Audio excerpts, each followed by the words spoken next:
Are the Western Allies risking World War III by confronting Russia over Ukraine? Newly elected Speaker Kevin McCarthy sets out a new agenda alongside conservative allies. And in other news, Mexico may be facing a civil war due to conflict that arose with the arrest of a former cartel kingpin's son. Welcome to Inside Israel News, your home for unbiased and thorough analysis of Israeli news, politics, current events in the Middle East, and world news. Or as the internet trolls say, mouthpiece of the Zionist conspiracy, spokesman for the elders of Zion, highly paid propagandist of the Mossad. Yeah, no. This is Inside Israel News. I'm your host, Mensch-Kight.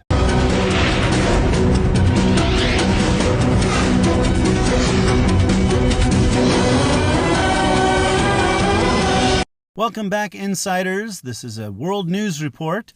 I've talked about Israeli news in the last episode, and we'll be discussing that a little more in depth in future episodes. A lot going on, and there's going to be a lot of excitement there. So I'm going to get this out of the way, and then I'll return to world news after things settle down in Israel. There will certainly be no shortage of topics to discuss going forward there, for sure.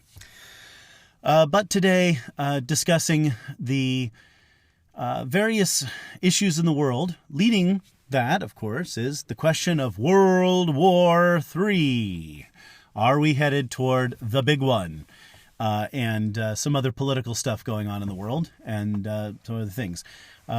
Just a quick glance around the world, a few things that are worthy of note around the world that you may or may not have heard about. While we all heard a lot about the center-right protesters in Brazil who drove the government from their government buildings amid 1,200 arrests of the terrorists by President Lula da Silva. Of course, no one was killed, and it was a protest gone wild. And obviously Bolsonaro told them not to do it, same kind of thing, but they did it anyway.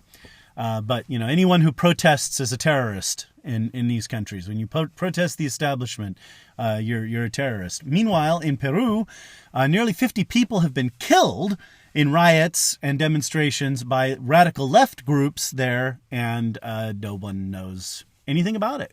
If you watch the U.S. media, it's not happening, right? But it's left-wing protesters there. Nearly 50 people have died, right? Compared to what just happened in Brazil, that is a much more serious issue. And obviously, I'll be talking a little bit about Mexico soon.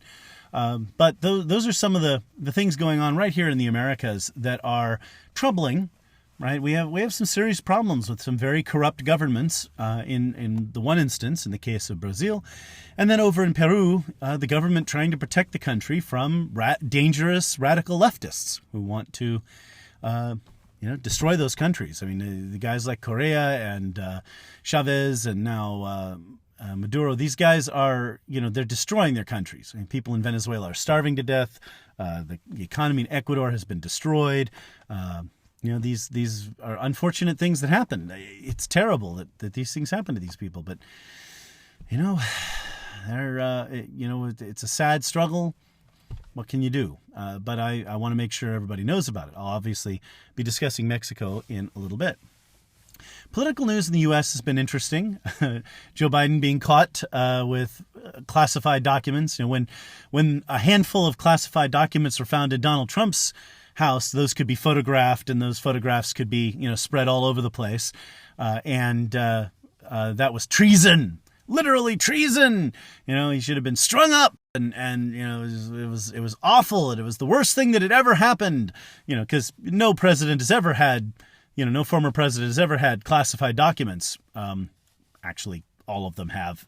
And so, like with the former presidents, the National Archives will occasionally request some of those documents, and President Trump handed them over voluntarily, and like every other president. And then the FBI did some dumb raid and, found a handful of things that had really no relevance to anything. Well, now classified documents have been found at various offices and garages and what have you, associated with then Vice President Joe Biden. And the problem here is, while the president has the power to declassify documents, the vice president doesn't. So what in the world was the vice president doing with these documents? And he didn't have the power to declassify them or anything. So it's kind of messy. Talk about being caught with your pants down.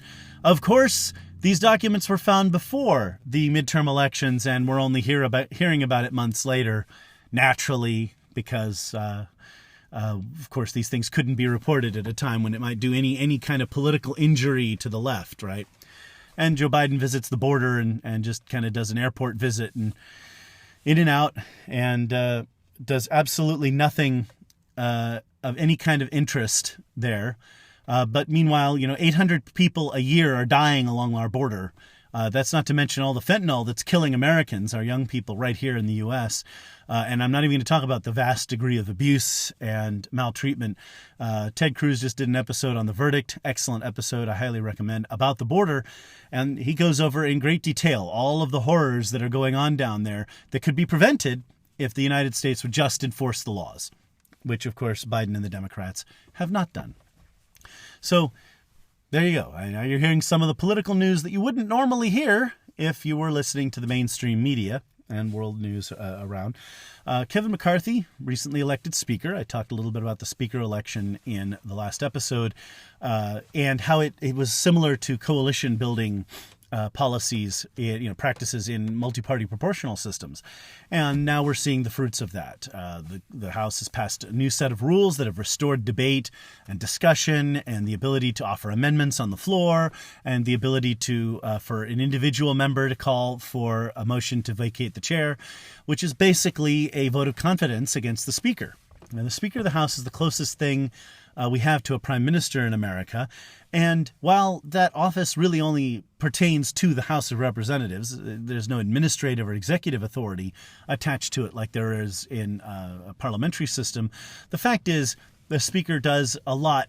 It has a lot of say in how the agenda is set in the House. And since John Boehner, through Paul Ryan and, of course, Nancy Pelosi, the Speaker's office has just been getting more and more powerful. And with the COVID thing and the proxy voting, it just got to being where the Speaker dictated to the House what the House was going to do and presented bills to the House at the last minute that no one had read, and they just had to vote up and down on them. Well, those days are gone. So the House of Representatives is finally going to do its job. They have to be there in person to vote and be counted as voting, and they're going to be able to debate measures, debate bills, have time to read them, and be able to offer amendments. The House of Representatives is actually going to be a legislative body once again, not the dictatorship of the Speaker. So I, for one, am really excited about that, and I'm proud of the conservative members who did not feel comfortable with the situation as they came into the House and drew out the election of the Speaker for 14 ballots before electing him on the 15th, because they wanted to make sure that they were heard, and that's how we do things. That's democracy. That's politics. That's the dirty, messy business of lawmaking, right? And it's a beautiful thing to watch and behold. The more chaotic, the more messy it is, the better for the American people. Because when things are very orderly, it's easy for the people who are with the woke hive mind to be monolithic, to have an easy time electing leaders and all band together around this agenda or this item or this person or what have you, because they're all on one track, right? They don't care about free speech. They don't care about democracy. They just want to win. They want power. The power to them. You have to do things their way. Use pronouns that they say. You're only allowed to say what they say you're allowed to say. You're not allowed to disagree with them at all, right?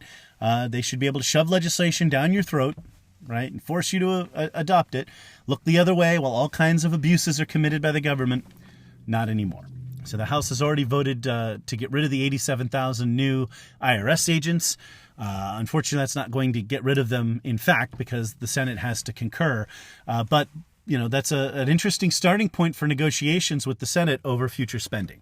Right? The Senate now knows if they want to do anything with the House involving future spending, that's an issue that they're going to have to work around. They're going to figure out how to compromise with the House on that. And the House is not likely to want to compromise. And, of course, the House is going to investigate the FBI and the Twitter files, where the FBI has been caught paying Twitter to suppress free speech. Wow. We talked for some time about how the FBI had become the new KGB for the Democrat Party, and now, wow, the things coming out now are disturbing. So it'll be good to investigate that. Some people need to go to prison. At the very least, some names need to be dragged through the mud of the people who did this, who attacked American democracy and freedom. So we have the people saying that, Donald Trump and people on the right are a threat to freedom and democracy and all this kind of thing. But in fact, they are themselves trying to suppress democracy and freedom and free speech. So just wow. So much stuff coming out now. Not going to go too much deeper into all that, but it will be nice to have these investigations, investigate President Biden's corruption and some of these other scandals that are out there. There are a lot of them. Now we have documents, what have you. Apparently, work is being done on the impeachment of Homeland Security Secretary. I almost said minister because internationally. Homeland Security Secretary Mayorkas, who has failed to secure the border.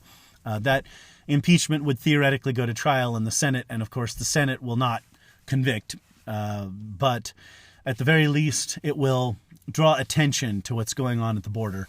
And I think that's why Biden went down there. He knows that he had to preempt, the media could say, oh, the president went to the border, everything's fine, nothing to see here, before Republicans make a big issue out of that politically. That's an issue where, 65% of Americans want border security. It's not really a political issue. It's a pretty universal issue here in America. So with that, I'm going to close out this segment.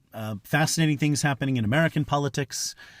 And I'll move on to the main topic after a short break here, where I'll talk about World War III.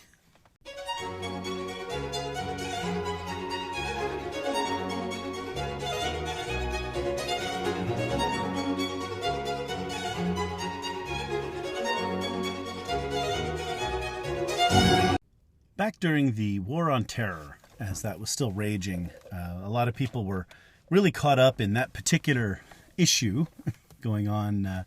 It's a serious problem, granted, but a number of us began to think about the long term and continue to see the long-term strategic situation. And that's me. I'm always a kind of big fan of game theory and this kind of thing. And looking forward, what were the real strategic threats to the United States? Now, at that time, in the aughts, military supremacy on the part of the U.S. was it was so great there wasn't really a question of any possible major serious confrontation. But the scenario remained that if, one, this is kind of like a logic, if this, then that, right? And if, one, the U.S. military continued to atrophy and decline and was not modernized with advanced weaponry and kept up, right? If the U.S. military was allowed to weaken and decline, and two, countries like Russia and China continued to gain technological advances toward approximate military parity, and then what followed from that was a very serious threat of a nightmare World War III scenario that I'm going to call the four-party attack. This is a scenario I'm going to discuss pre-2016, and you'll understand why when I get on to the next part of this. But this is how this scenario went. As America's nuclear forces age and our conventional forces are not kept up at high-tech par with other countries. In other words, we have a vast technological advantage over our potential enemies now. But if we went on not investing in military technology, if we continued to focus on other priorities, climate change and social programs and so on and so forth, instead of paying for our defense, then we would, slowly that advantage would disappear. And we've seen China trying to develop stealth fighters. We've seen Russia and China developing hypersonic missiles that can be delivered from fighter aircraft. We've seen all kinds of things that are being developed that the U.S. has been a little bit slow to counter. Right, we are countering them. We are developing our own capabilities in these areas. Obviously, we have the F-22 stealth fighter and the F-35 fighter is pretty stealthy, and so on and so forth. So we do have technologies that are more advanced than these things at this point, but you can just imagine it's not that far for China to advance to develop a stealth fighter that's approximately as good as ours, maybe, right? I mean, in any case, it's one of those kinds of scenarios. So, as we atrophy and as they advance, there would be a scenario where they might venture a conventional war, the four-party assault. And the scenario looks something like this. Iran, Russia, China, and North Korea all attack at once, right? And in that moment, local U.S. forces in Europe and NATO forces would have to confront the Russian military, and that would take that would be quite a to-do. Again, this is the strategic calculus pre-2016, assuming that things were going to continue on the same trajectory that they were in 2016, right? Sometime in the 2030s, perhaps, 2020s, somewhere in there, in this time frame, we would be in this scenario, right? So NATO and European forces of the United States would be busy with Russia, right? Central Command and our Arab allies and Israel would be busy in some ways in uncoordinated efforts to defend against Iran, right? And we'd have to use our local forces there to try to contain Iran, right? Our local forces in South Korea and the South Korean military would be trying to hold off North Korea. Maybe Japan might get involved, not quite sure, right? And the bulk of U.S. forces would be engaged with China, trying to keep them from invading Taiwan and or Vietnam and the South China Sea area, right? So that's a nightmare scenario. And you have to think about this. Industrial capacity in the United States is not what it once was. It was a very interesting discussion in the Telegram podcast on the Ukraine. Typically it's about Ukraine, but they were talking about U.S. military situation, U.S. industrial situation. During the Second World War, and a lot of people don't know this, but I talk about this in my various podcasts, the ships that were essential to bringing victory in that war were the ships built under the Two-Ocean Navy Act. All of the ships that were ordered during the war, none of those ships saw combat. A few of the smaller ones, but at a point where it was no longer relevant. Right? By the time the destroyers and destroyer escorts, later called frigates in nautical nomenclature, by the time those ships started to arrive, the Battle of the Atlantic had already been won by ships of the Two-Ocean Navy Act and British warships, coordinating with our British allies. The Essex-class aircraft carriers that were so essential to fighting the Japanese, built under the Two-Ocean Navy Act, right? The battleships, the new fast battleships of the North Carolina, South Dakota, and Iowa class were ordered in the late 30s, right? None of those were Two-Ocean Navy ships. The Two-Ocean Navy battleships were all canceled because we realized that battleships were not going to win wars. It was aircraft carriers. The Midway-class carriers that were ordered after the Two-Ocean Navy Act, the idea of having these larger, more like we called them battle carriers, these larger aircraft carriers that could carry much larger air forces to fight at sea and what have you. The Midway would literally be commissioned right after Japan surrendered, right? So none of those ships would see action that were ordered during the war.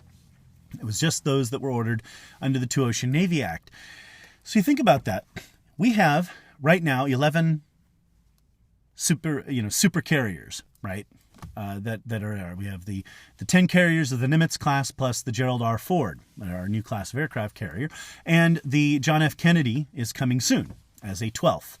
The Nimitz, the Eisenhower, the two oldest of our Nimitz class carriers are aging and really need to be decommissioned and replaced, but they are still in service. And we have plans to build the USS Enterprise in circa 2030, which will help to replace the Nimitz. And then after that, two more Ford-class carriers, the Dory Miller, named after a Pearl Harbor hero, the African-American gentleman who grabbed hold of a machine gun and downed a number of Zeros during the attack on Pearl Harbor. Great American, great name for an aircraft carrier, and an as-yet unnamed fifth Ford-class carrier. But remember that these Ford-class carriers cost $13 billion, and they take 5 or 6 years to build. I mean, right now, the Dory Miller and its sister ship, parts on that are on order. We're starting to get, we have to order the reactors, we have to order all this stuff up front. And there's considerable cost savings ordering 2 at once. But again, those are circa 2035, 2040, right? If we had to replace the 12 aircraft carriers in our fleet right now, given our current industrial capacity, it would take 50 years. A war can be fought in less than a day with modern technology, right? The critical battle. So you could imagine in this nightmare scenario, if, especially with the help of Iran and North Korea distracting some of our forces, if Russia and China could get lucky enough to down just enough aircraft, to sink just enough ships and submarines and what have you, to do just enough damage that we would not have the capability to overwhelm them with our conventional forces, then they could fight a war of attrition, in which their current industrial capacity would put them not at so great a disadvantage to the United States. And we're starting to see a little bit of this in the current conflict with Russia. Who can build more artillery shells? Who can build rockets? Who can build munitions? Who can arm and clothe and feed soldiers? These become big long-term questions. And if in an initial confrontation with the four-party assault, America was taken by surprise, and our allies perhaps taken by surprise, or at least, if serious blows were dealt early on, right? We've had the sort of Tom Clancy scenario of a carrier task force being hit by a nuke, which would neutralize the carrier and a number of its escorting ships. So that's a dangerous scenario, all right? But that scenario was there, and this was the greatest likelihood behind World War III. And because Russia and China especially are nuclear powers, and North Korea has some nuclear weapons, although their capabilities are limited, and we're not entirely sure they'd even be able necessarily to deliver a nuclear warhead to a foreign target. The fact is they are there, which means that in this war scenario, while the U.S. and allies could try to drive Russia back into Russian territory, or drive China back from Taiwan and Vietnam, any other countries they tried to invade, we could not invade any of these countries. Maybe Iran and North Korea within certain limited boundaries. Okay, but we could not invade China. We could not invade Russia, because to do so would be to risk them launching their nuclear weapons. If they have nothing left to lose, they might go ahead and launch. So this creates that kind of scenario, and it's really nightmarish. The best way to avoid such a scenario is to make sure that we are ready for it, so that both countries know, all the 4 countries know, if they pull that trigger, they're going to go down. This was the greatest scenario, most likely scenario for World War III up through the late 20 teens. And there's an interesting book series, if you're interested in science fiction / military fiction. Jack Razon wrote these at least 2 books about World War III as this scenario, right? And he talks about the U.S. atrophying and the military getting weaker, and then struggling in a conflict with these parties to try to build back up and go to war and fight these conflicts, right? So just a fascinating fiction series. So I highly recommend it. Available in audiobooks or print edition if you want. Jack Razon World War III series. So these are kind of a fun thing. That scenario is no longer viable. And it's no longer viable for 2 reasons. One reason is Donald Trump, as I'm about to explain. The other reason is Vladimir Putin, as I will further explain. So in 2016, we had an upset election where Hillary Clinton didn't win. And so this scenario of continued atrophy and continued weakening of the U.S. Was averted. Now, we are still spending ourselves into oblivion and still having some problems here in the U.S., for sure. But we'll slowly work on getting back on our feet here. We'll get there, all right? And since the whole COVID thing, there's been a great awakening lately about industrial capacity, the ability to, make medicines in the United States, right? If all of our medicines are made in China and we have a crisis, the Chinese are not going to send medicine over here if they need it there, right? So our ability to manufacture medicines is now a strategic of strategic importance. some could have argued. But anyway, the point is we're now paying attention to our industrial capacity, our ability to make steel here in the United States, our ability to manufacture ships and weapons of war, tanks, aircraft. We have to be able to do all of that. Chips. Where do the chips come from? Can we trust chips from China? Might they have little, programs in them that might be activated to shut down phones and computers and high-tech systems and software and weapons, right? Ground planes and what have you, right? So this kind of stuff. So we're looking at that stuff. We're paying attention to it now. But in 2016, Donald Trump won the presidency. And as he got in 2017, he started looking at exactly what I just talked about, that nightmare scenario. And what do we do about that nightmare scenario? And his solutions were fascinating. For purportedly being a Russian agent, Donald Trump immediately went to NATO. I mean, if he was a Russian agent, maybe, people say, well, when he talked about, we should dissolve NATO. And a lot of people thought that meant he was a Russian agent. I agreed with him. I've told you before on the podcast that I opposed NATO's existence right up until maybe the Second Chechen War kind of made me rethink that position a little bit. But right up until the invasion of Georgia in 2008, I thought NATO was an antique and could be gotten rid of, and that the U.S. would be better having direct relationships with Eastern European countries in terms of building up their defenses, which I called, to encircle the Russian bear, an article I wrote back in those days. Well, in any case, we have NATO, and it needs to stay. And so Trump talked about NATO's dissolution, and NATO allies got to be worried about that. And so he really was, as a negotiating tactic, a brilliant tactic, because, he goes over to visit Europe and the NATO allies are all, concerned about, oh my God, the U.S. is going to pull troops out of Europe and is going to, NATO is going to be weakened. And he's talking about dissolving NATO.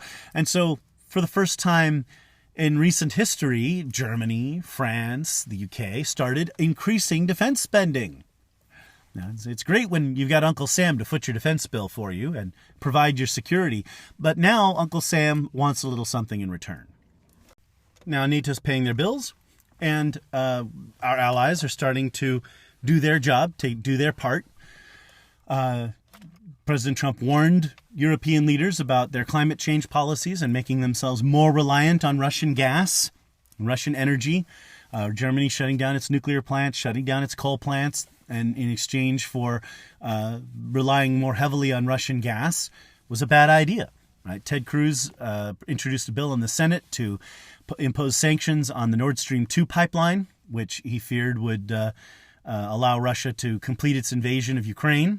And indeed, Vladimir Putin made no moves on Ukraine as long as those sanctions were in place.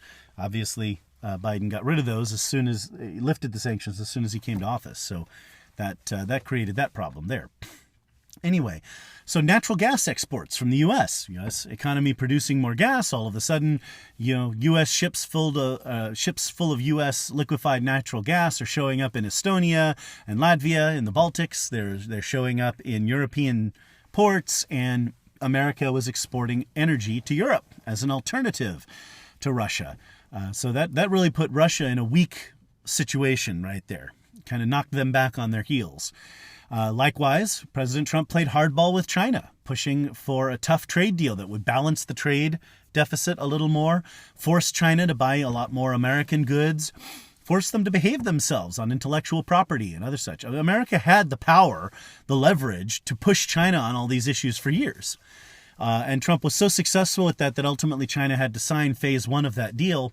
And since Biden came to office, he's kind of been stuck with it because the tech companies and a lot of other curiously left-wing interest groups. So Donald Trump wasn't, that woke. He wasn't that tribal. He saw that, even though Silicon Valley didn't like Trump, America needed that economic powerhouse, and letting China run rampant roughshod over them, is not good. So anyway, Biden's largely had to pursue the same policy with China quietly, but the same policy. And COVID, of course, like I said, doubled down on that. We can't be manufacturing medicines and critical strategic technologies in China when that could be threatened, that could threaten the security of the U.S. in the future. Anyway, so playing hardball with the two big threats, right? Now, shortly thereafter, President Trump worked with Israel and the UAE and Bahrain, and here we have the Abraham Accords. Right now, Israel is making friends, normalizing relations with Arab countries. And while the Saudis haven't joined that, the Saudis, certainly this would not have happened without the Saudis assenting to it, right? And the Saudis have since then, said that they'll allow Israel to use their airspace for civilian overflight, which strongly implies that military overflights to bomb Iran might be in the future. And there's increasing talk today, of course, of Saudi Arabia normalizing relations with Israel. So it's not out there. It's not an impossible scenario. But the point is, Egypt, Israel, Saudi Arabia, the Gulf states are slowly coming together in a coordinated effort that will allow them to defend against Iran, which means that local U.S. forces and the coordinated efforts of our allies in the Middle East, Israeli and Arab alike, could contain Iran. That would free up U.S. forces in the area if they were needed elsewhere, say China, right? Which is a problem for the Chinese, because now Iran would no longer be able to hold down the amount of U.S. forces that they would have to hold down to make the nightmare four-party assault scenario viable. And when it comes to North Korea, not only does U.S. have local forces in South Korea that could help the South Koreans fight North Korea, but Japan has now clarified that they consider defending South Korea to be part of Japan's self-defense, that they consider North Korea a threat to Japanese interests. And so now the Japanese self-defense forces and the Republic of Korea forces, or ROK forces as we call them, R-O-K, right? ROK, Republic of Korea, would be able to take out, again, with the help of local U.S. forces, would be able to contain North Korea and perhaps defeat them. With Japan's help and the help of local U.S. forces, it is not inconceivable that South Korea could invade North Korea and end the Korean War. The point being that North Korea certainly wouldn't be able to make the kind of trouble that it could make in the past, right?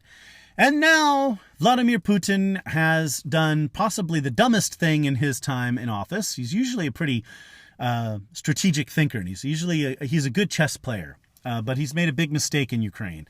They came close. They almost got Kiev. They almost got Zelensky, and they could have, they came very close to breaking Ukraine up and doing their Ukraine demilitarized with a president chosen by Putin and weakened.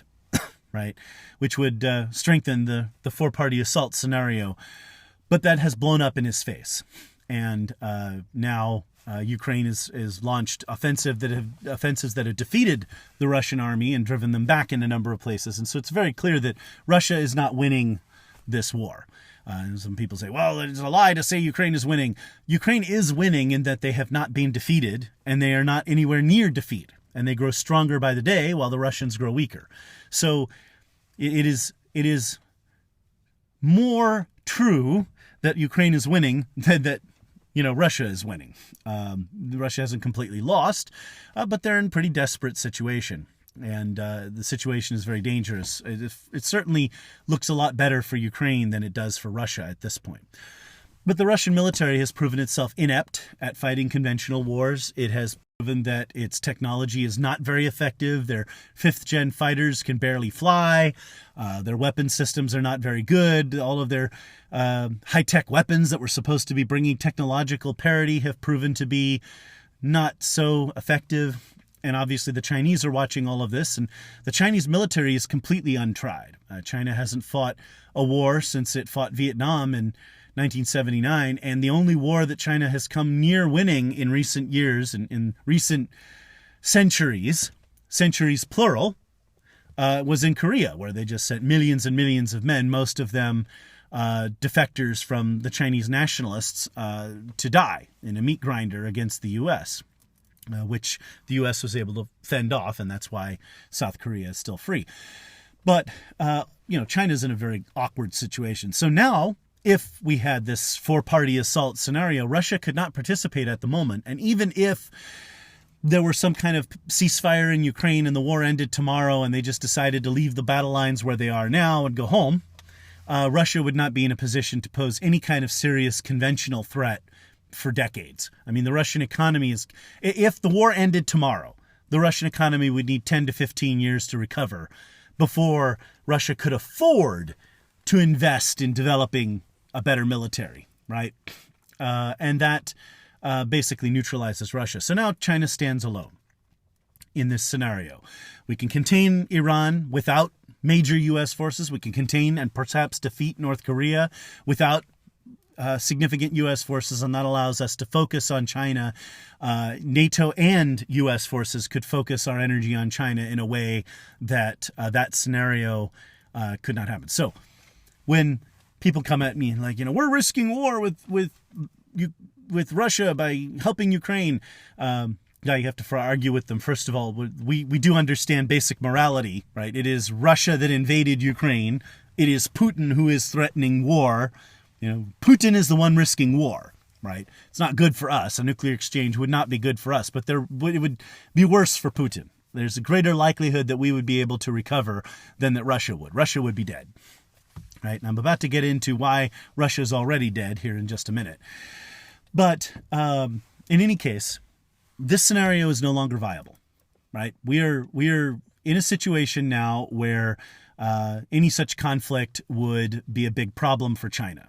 Now, looking at the long-term U.S. strategic interests at this point, what is the price tag for not having that nightmare scenario, right? If you could put a price, right? So let's just go back to 2016 to the four-party assault scenario, right? Before Ukraine, before all this stuff. If Russia attacked, China attacked, North Korea and Iran attacked, and uncoordinated and no allies and what have you, and we're desperately trying to contain these four powers, right, along with what allies we have, right? How many lives are going to be lost? First, there's the human cost. Millions of people would die in such a scenario. It's a guarantee. And hundreds of thousands of Americans. There's no way we could fight such a war without a draft, without getting more Americans in uniform and off to fight. Young Americans would have to stop worrying about their gender identity and their pronouns, put on uniforms, and go get shot at. And a lot of them would die. So that's a cost we can't really put a dollar amount to. But what would the dollar amount of that scenario have cost? $10 trillion? $20 trillion? $30 trillion. That's the value of the U.S. national debt, essentially, right now. Okay? It's a lot of money. Could we be in a situation where we would have to double our already engorged national debt could be doubled in order to defeat them? Right? Okay, so how much money have we sent to Ukraine so far? About $100 billion or so. That's a lot cheaper than $10 trillion, $20 trillion, $30 trillion. And no Americans are dying. I mean, Americans who have volunteered to join Ukraine's foreign division, right? Their foreign legion, right? Their unit of foreign volunteers, right? Those people are facing conflict, but no U.S. forces, no active duty uniformed U.S. personnel are actively engaged in fighting in Ukraine. That's pretty damn cheap. Excuse my parlance, okay? There is no dollar amount you can put for the value of not having to face that four-party assault scenario. It's over. It's done. Crisis averted. There will be no World War III along those lines. There can't be. How would China win all by itself, right? If the three of them, if North Korea, Iran, and China attacked at once, Iran would be neutralized very quickly. North Korea would be neutralized in short order, depending on how that goes on the ground. And the forces we need to defeat the major Chinese military are already in region for the most part, and we could get more forces to the region shortly thereafter. It would take a long time, and China would have to be lucky on their dice rolls every single time. They'd have to hit 12 every time on every single little thing. And as we've seen in war, going back to World War II, a lot of those dice rolls don't pan out. The U.S. made a few dice rolls that didn't pan out. The Japanese made a lot of dice rolls that really didn't come out well for them. At Midway, all the luck. The U.S. had all the luck. in terms of timing, the launching or failure to launch of scout aircraft and all this kind of thing that brought U.S. dive bombers over the Japanese aircraft carriers at just the time when they were refueling and rearming aircraft below decks so that we could hit them without the Japanese being able to launch an attack at U.S. forces. I mean, all the luck was on our side right there. Okay? You don't get dice rolls like that very often. At the Battle of the Bulge, where German forces launched an offensive toward Antwerp in December of 1944, a lot of the luck early on was on the German side. The U.S. hadn't quite prepared for the possibility of an attack. No one thought the attack would come. No one saw the German buildup. By the time they figured out the Germans were about to attack, it was almost too late. Our forces at Bastogne were besieged. It was a mess, all right? Thankfully, we had George S. Patton, who saw what was going on and immediately marched his army hundreds of miles north and hit the Germans in the flank and put an end to that. But again, a lot of the dice rolls went Germany's way there. And we were fortunate that we had the logistical power and Patton's aggressive, let's say his aggressive attitudes on war, his philosophy of fighting war that brought us victory there. Okay, China's not going to get all the dice rolls. They might get one or two. They might be able to knock out a carrier task force, maybe. But the dice roll that would have them take out two, that's a long shot. Let alone 5 or 6. I mean, that's just not going to happen. Okay, so that scenario has been averted. Whatever the cost is for averting that scenario is worth it. All right, we are going to have to spend $350 billion and possibly more to rebuild our nuclear weapons systems. Right, we have ancient ICBMs that are Minuteman IIIs developed back in the 70s. They use 5.25-inch floppy disks.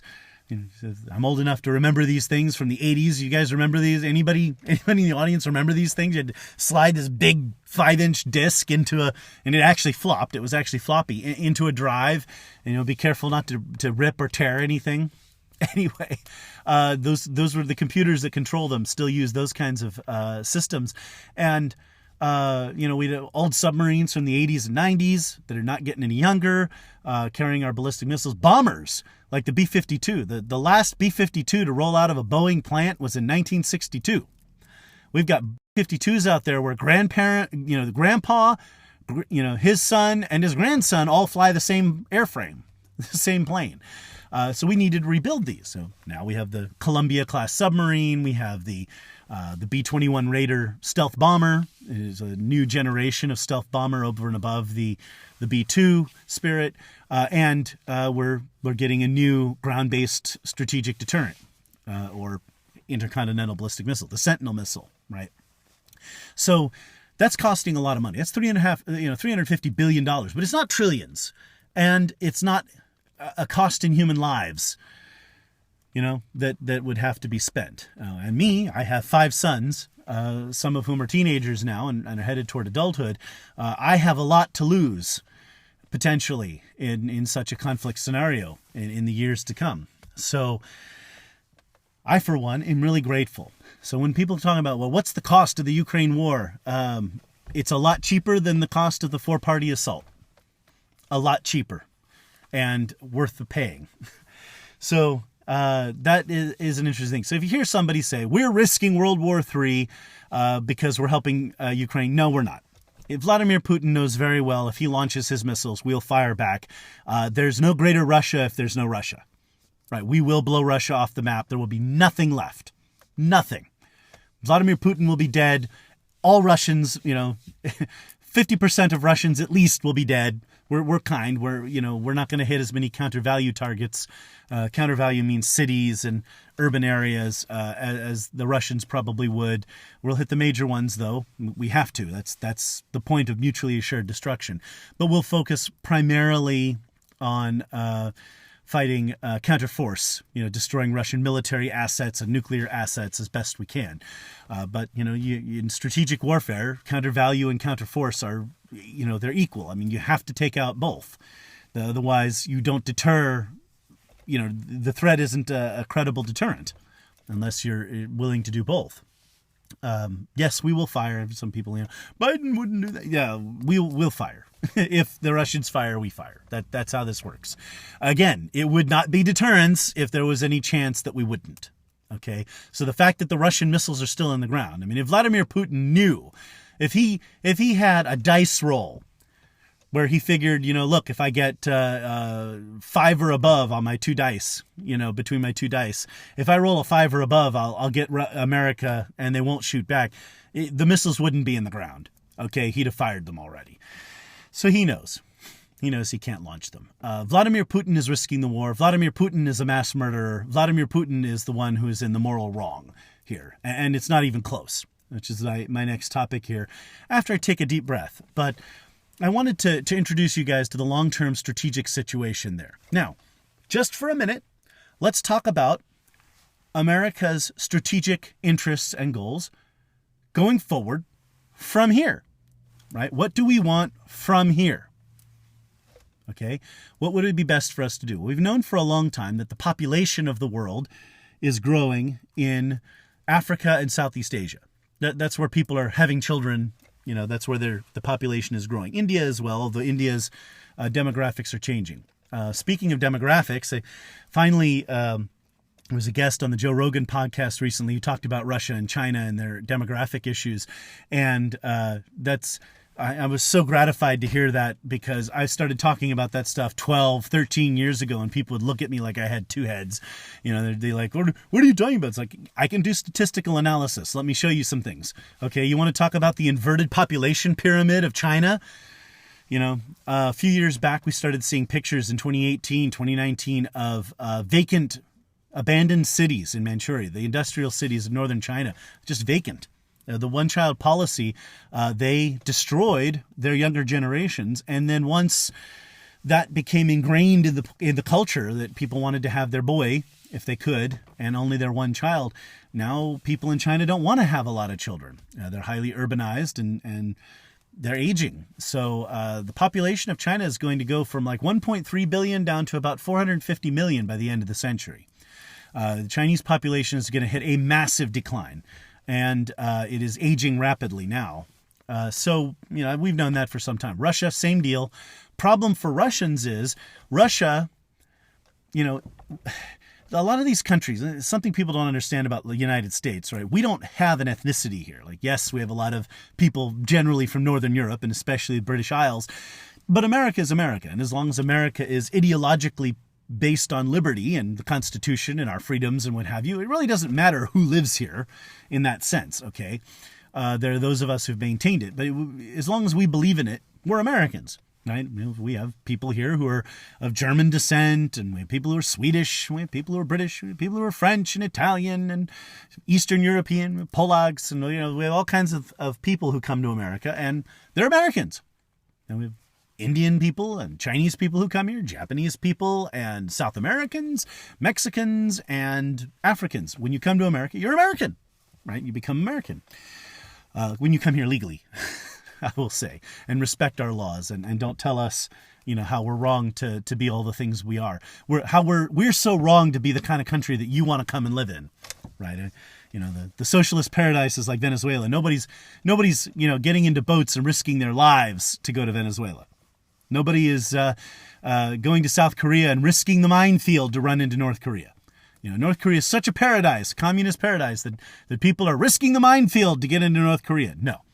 North Koreans, when they can, will risk death. They will cross the minefield and risk being, they will be shot at by North Korean forces to get to South Korea, to get to the free world. That's how that works. It's a one-way street, okay? But Russia, while it is a multi-ethnic state, is not a melting pot state like we are, right? There are a lot of people in Russia who are not Russians, really, right? So the great Russians, who are the ethnicity that have ruled over Russia for the past, 5 centuries, since the time of Ivan the Terrible, right? Or Ivan the Great, depending on how you put that. In any case, since Ivan was the emperor, the Tsar of Russia, the past 400 years or so of Russian ascendancy, the great Russians have been the ethnicity who have dominated Russia. But you have a lot of other people in Russia. Dagestanis, You have Chechens, you have Siberians, and I hate to use that term, but there are a bunch of different ethnicities in Siberia. You have the people of Irkutsk and Yakutsk and Kamchatka and all kinds of places in Russia who are not Russians, not great Russians. They're Russians in the sense that they live in a country called Russia, but they're not invested in Russia, right? The Russia that everyone, that the Russians are trying to expand right now are great Russians. And demographically, they are in terrible shape. They're not having children. Their population is already declining. And half of the great Russians will be gone by 2050. The population of Russia overall is going to decline by half.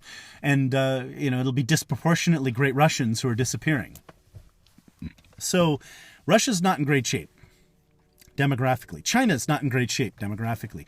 Iran has a large population of young people, but their problem demographically is that while they have a large population of young people, those young people are not having children like previous generations did, but those young people overwhelmingly want freedom. Like, they don't support the tyrannical regime. So we'll have more on that in the future. So, they have more young people, but those young people don't necessarily support the tyrannical clerical government.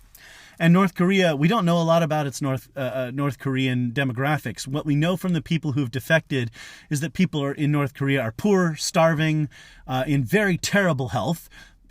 These people come across, and we have to treat them for very basic parasites and illnesses that no one in the Western world has, because we have basic medicines. In any case, the people of North Korea are poor and starving and in terrible shape.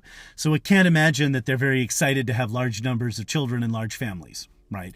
Those who are having children and families are almost certainly the people who are, part of the so-called North Korean middle class, or elite, if you will. And those are going to be the people who are kissing up to Kim Jong-un and the regime the most. So demographically speaking, they're in deep trouble. Europe is also in deep trouble too. I don't know. Europe is dying. Okay. America could turn our demographic situation around, and it's starting to look like that's going to happen. Gen Z has figured out that everything's messed up. They can't, most people I know in Gen Z cannot remember a living relative who had a functional relationship, marital relationship. And they realize that there are a lot of problems with families and what have you, and they want to change that. That's the motivation. It's been my experience with them. We're starting to see some statistics and some numbers that are showing that Gen Z is moving in a more conservative lifestyle direction, I'll just say. And I think you're going to start seeing more backsides in pews and in churches and synagogues. I think we're going to see more people showing up to shul and to church and starting to, ask what are some of the more important moral questions in life, and seek answers from more traditional sources. But we'll see. In any case, we can turn things around. Europe cannot. Europe is already dead. Britain maybe a little bit. They can stave it off longer, but European populations, especially in Germany, that demographically native Germans are just not having a lot of children. After the Second World War, Germany did not undergo a population boom. I mean, neither did Japan. The difference is the Japanese don't take in immigrants, so Japan's population is declining rapidly. What the news is with China, and the reason Joe Rogan's podcast is on there, China's been fudging their demographic numbers for a lot of years. So I thought that was kind of funny, because here I'm pointing out that, 13 years ago, I was looking at falsified Chinese demographics and realizing, along with a lot of other people, I'm not going to take the credit myself, but I was looking at a lot of other people's numbers and various strategic analyses and what have you. And I saw this disaster looming over China. And meanwhile, today we're like, oh, and they've been fudging those numbers. It's even worse than they say. So when we're seeing ghost towns in Manchuria in the manufacturing centers, I believe it. Now, you can go to certain cities in America at certain hours and take pictures where there aren't a lot of people on the streets. And I'll give you that. But if you take a number of pictures that show dilapidated buildings and people, gone, I mean, like if you go to downtown Detroit and take pictures down there, and I know because I have, by the way, you see buildings that are falling apart. I saw a library with the books just laying all over the floor, and the roof had caved in. Just terrible dilapidation. You can see a ghost town. and you know it's a ghost town. So when we were seeing those a few years ago, we knew China was in bad shape. Also, because the Chinese locked down so severely, Chinese people have not been exposed to the coronavirus, and so they have no herd immunity. Tests have found that in the West, because especially in places where we did not lock down as much, the virus went around, people got it, they got immunities, and they were not as susceptible to new strains and new variants and what have you. And the mortality of the virus at its highest was like 0.2%, now down from that. Question, do vaccines work? The vaccines were intended to strengthen the immune system against the illness, not necessarily prevent you from getting it. The jury's out on that. But, I mean, it doesn't seem like the vaccines were ever really necessary or helpful. I don't see any data that shows that. In any case, the Chinese have been locking people in their homes. So China, people haven't been able to get around because of the tyrannical nature of their government. And so they're 3 years on from this crisis, still fighting this, wave after wave of the virus. And so, that just shows you that the lockdowns and all of that were political over here, and we're not, helpful for the disease. We know this. Johns Hopkins and a number of other universities have put out studies showing that the lockdowns and shutdowns and 2 weeks to flatten the curve, none of that worked. None of that had any impact. Voluntary reduction of social activity in the early months did reduce it, the mortality rate just slightly, but that was among people who were vulnerable. Anyway, my point here, China's got big problems. China has huge problems right now. And we're in a situation where Russia and China are waning. Now, on the one hand, that's a good thing because it means we're not going to have to face off against them in the future. The moment for the four-party assault, the moment for those countries to make their big move has passed, right? And that's an issue. So with that there, as I was saying, Africa and Southeast Asia is where the population growth is, and India, although Indians are also becoming more modern, of course, and having fewer and fewer children. But those are the places to go. And with Russia being so weak, India and Russia have long been friends. This would be a really great opportunity for the United States to take India by the hand a little more closely. Imagine, India does have a bit of a blue water navy and strong military. Now that India and the U.S. has always maintained a friendship with both countries, India and Pakistan, and has refused to give either a major advantage over the other. Now that they're both nuclear powers and they really can't go to war with one another, I think it's safe for us to take India by the hand and make India a major world power. Not on a par with us necessarily, but we can help India become a more advanced military power, give them the weapons and give them the arms to be a more serious threat to China. There have been some border clashes along the Indian and Chinese border. So you imagine for China, the threat, not only would North Korea not be able to do much, the U.S. will make Taiwan more of a porcupine and more dangerous, more difficult to attack. That's coming. We're selling weapons to Taiwan and strengthening their defenses. And then on top of that, we'd have India on our side and the Southeast Asian countries. But we should help India become more of a military power and strengthen our economic ties with India. We need to strengthen our economic ties with Southeast Asia. We already have good ties with them, but we can have stronger ties with Indonesia, Malaysia, especially Singapore, some demographic challenges of its own. But in any case, Vietnam, those countries. And we need to have stronger ties with Africa. And there's some really difficult issues there with, foreign aid and charity and what have you. And it's like, on the one hand, yes, I see that we want to give aid and we want to feed people and educate people and what have you. On the other hand, the United States did not become a world power thanks to foreign aid, right? The French and the Spanish after the American Revolution didn't send a bunch of money over here to help feed people and pay for education and do all kinds of charity work, right? Americans worked hard, built up our economy, built up a manufacturing economy and then an industrial economy and became the most powerful country in the world.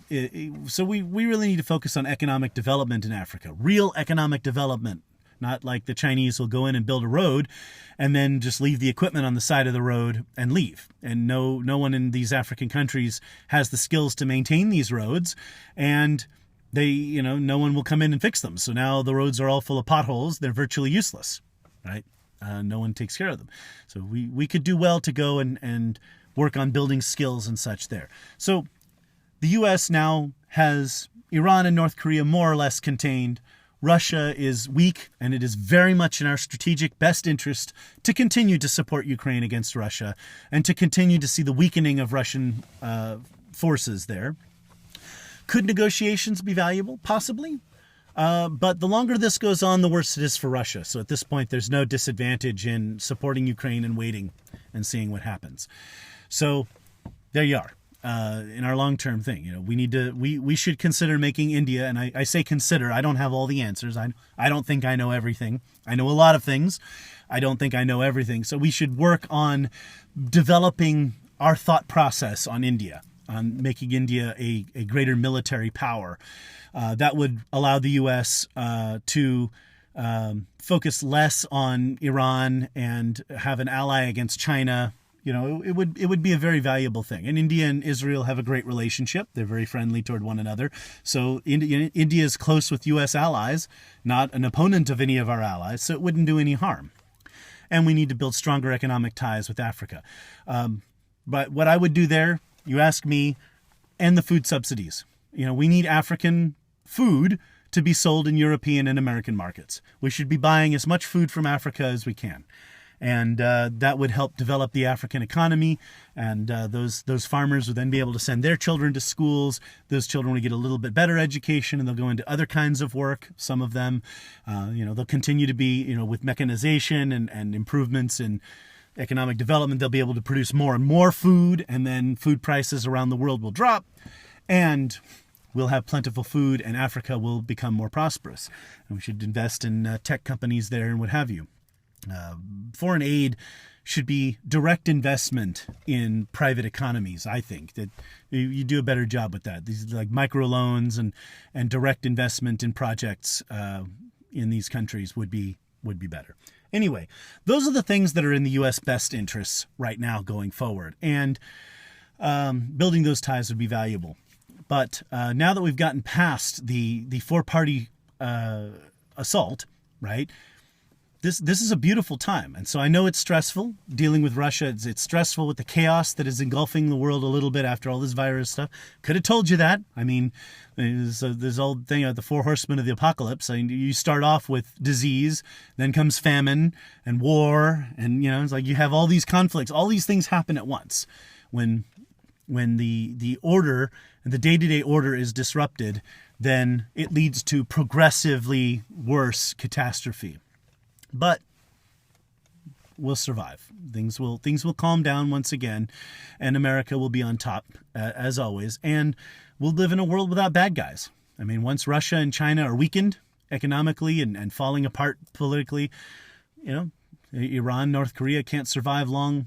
And as Africa and Southeast Asia and India especially develop as economic powerhouses, and perhaps India also as a military powerhouse, we'll live in a safer world. In a freer world. And that'll be a beautiful thing. So now you have a broader view of the U.S. strategic situation and the economic situation going forward, and why the four-party assault scenario is no longer a threat. And again, what would have been the cost of such a scenario? It's immeasurable, right? In human and costs and in dollar costs. So a few hundred, even if it ultimately costs like $150, $200 billion to defend Ukraine, it's worth every penny. Every penny we're spending there is, thousands of dollars we don't have to spend and millions of lives we don't have to lose because we're not fighting the four-party assault.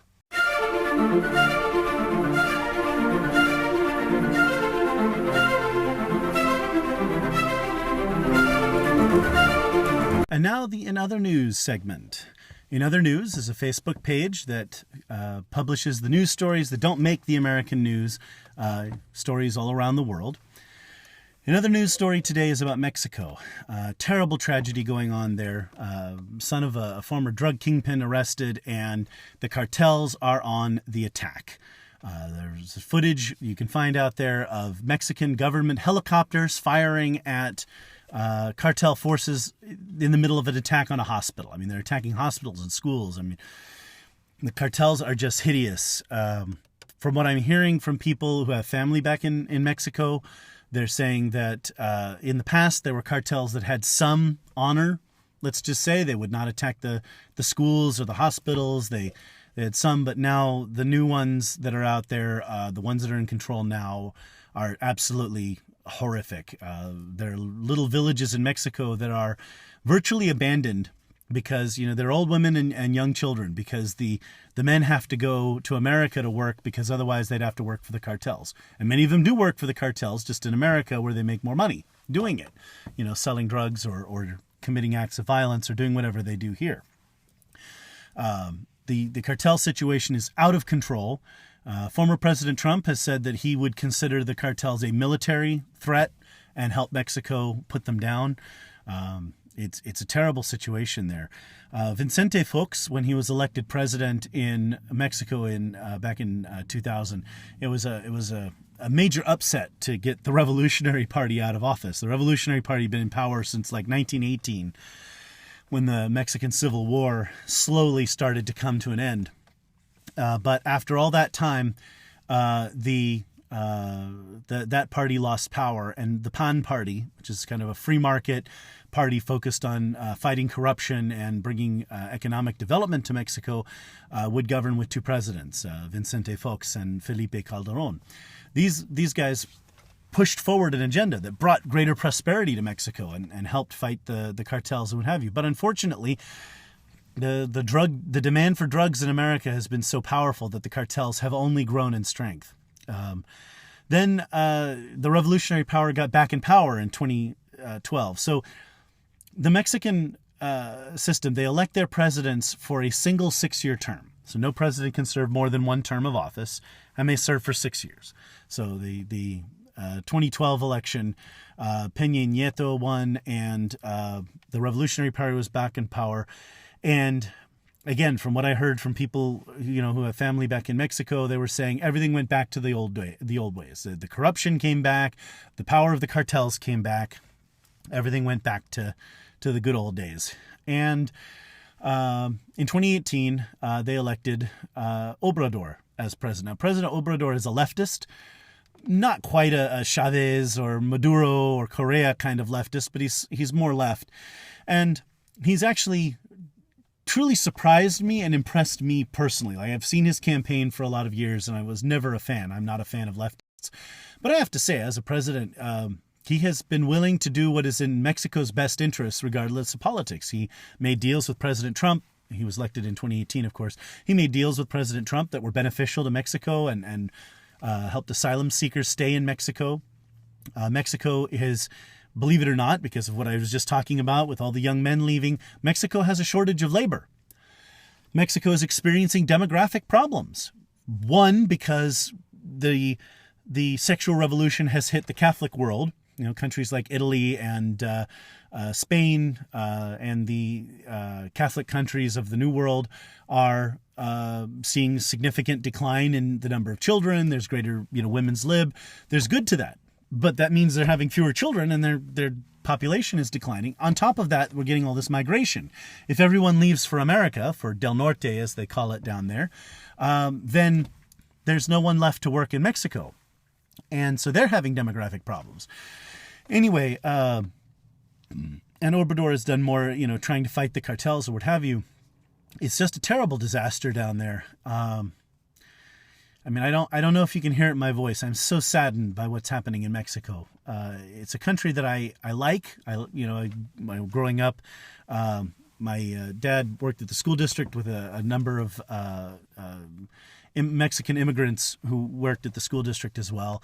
And we would go over and have, real Mexican food at their homes, and I would play with their children. And I would have a real love and appreciation, a love for and appreciation of Mexican culture and who Mexican people are as a people.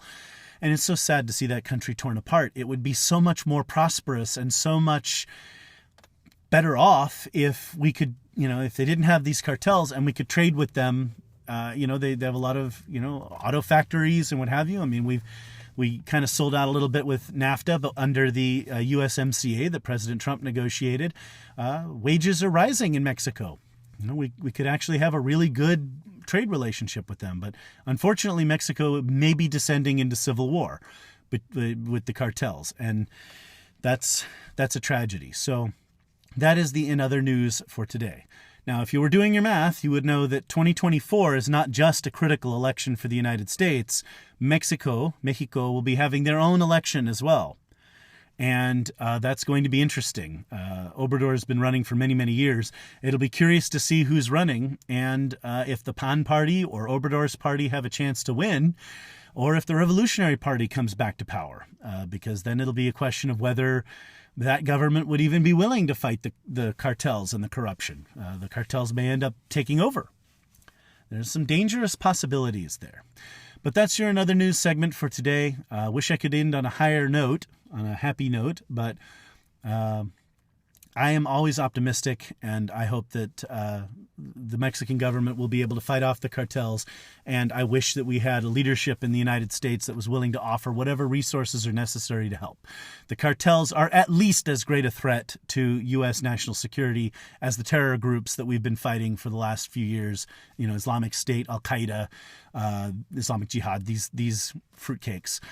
And they're right on our border and in our country, which makes them a little bit more severe than, say, Russia. This is a big problem. In any case, with that, I will say, as always, goodbye, lehitrot.